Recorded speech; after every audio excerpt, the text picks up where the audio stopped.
ये कहानी है हॉस्टल में आए नए लड़के सैम की, जहां उसे आते ही उसके दोस्तों से पता चला कि जिस कमरे में वो रहने आया है उसी कमरे में बरसों पहले किसी ने आज ही के दिन आत्महत्या की थी।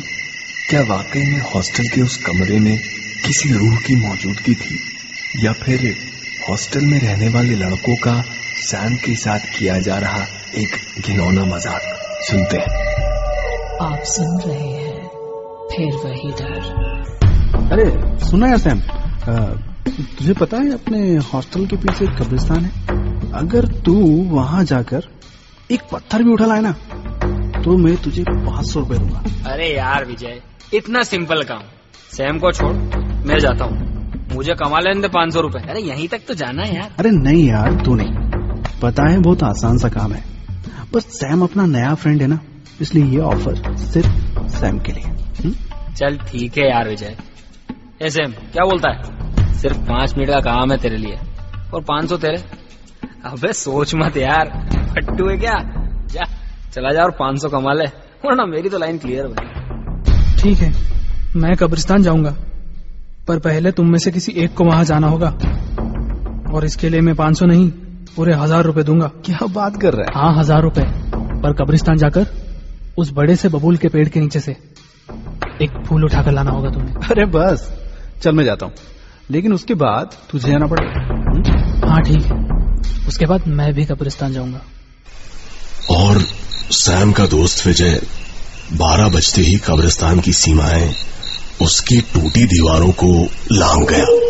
चारों तरफ अंधेरा फैला था। जानवरों की अजीब सी आवाजें जैसे सन्नाटे की पहरेदारी कर रही थी। विजय एक पल को ठिठक गया।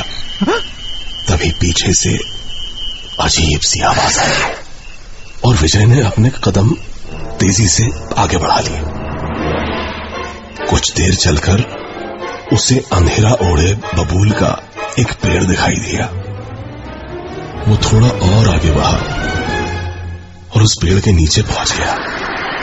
वहां बहुत से टूटकर गिरे फूल पड़े थे, पर बबूल का पेड़ तो पूरी तरह से जला हुआ था। उस पर फूल तो दूर, एक सूखा पत्ता तक नहीं था। फिर ये बबूल के फूल पेड़ के नीचे कैसे आए? विजय को डर जैसे छूकर गुजर गया। उसने शर्त के मुताबिक जल्दी से फूल उठाकर वहां से भागना चाहा, और जैसे ही फूल उठाने के लिए झुका, उसकी नजर एक कब्र पर पड़ी। इस कब्र से जुड़ा ऐसा क्या राज था जिसे देखकर विजय के होश उड़ गए? जानते हैं कहानी के अगले भाग में। आप सुन रहे हैं फिर वही डर।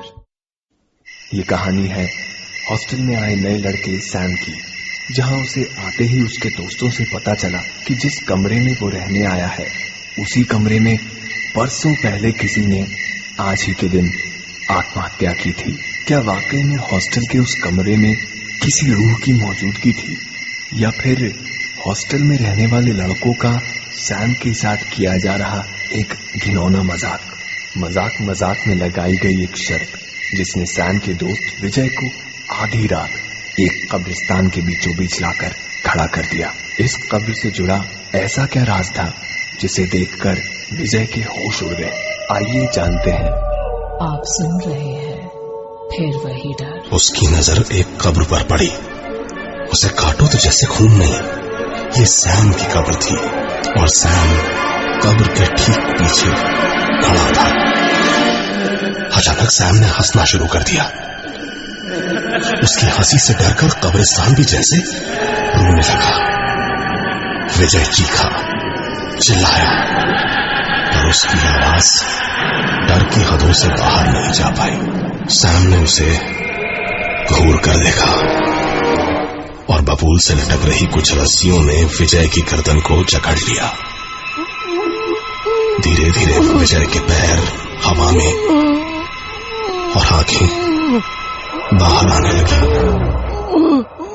अचानक एक झटके ने विजय को जमीन से 4 फीट ऊपर उठा दिया। विजय अब हवा में लटक रहा था।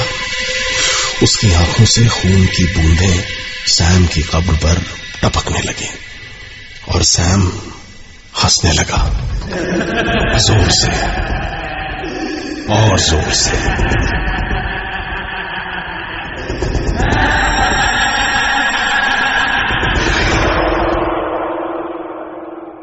अगले दिन ना तो सैम हॉस्टल पहुंचा और ना ही विजय। कहा जाता है कि सैम की शक्ल और हुलिया उस लड़के से हूबहू मिलता था जिसने 7 साल पहले उसी हॉस्टल के उसी कमरे में खुद को पंखे से लटका लिया था। आप सुन रहे हैं फिर वही डर। Download more from wapsip.com. WAPSIP